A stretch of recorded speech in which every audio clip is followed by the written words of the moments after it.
Hello everyone, at lalo-lalo na kay Binibining Asipo. At bago ako magsimula, magpapakilala muna ako sa inyo. Ako pala si Jessica Cañete at tatalakayin natin ang Kabanata 38, ang pamagat ay ang kasawian. Dako kaayo ang gisakop ni Matanglawin, kabisang Tales, gikahadlukan sa tibok Luzon, mangawat, mupatay o masunog sa laing-laing probinsya. Dili siya madakpan sa mga gwardya sibil.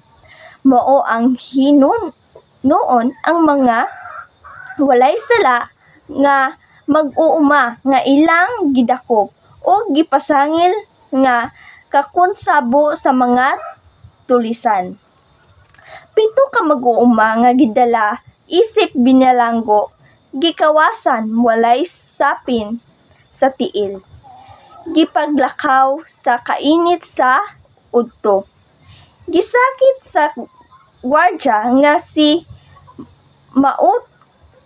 Mautang kinsa nag-ingon nga adunay katungod nga mulapas kay kabisang Tales.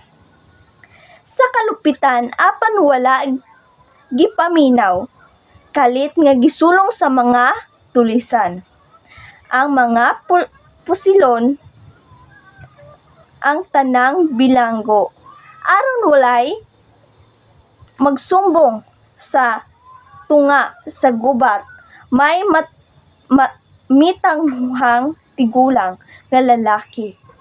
Ang may bangkaw, si Tandang Selo, apuhan ni Carolino.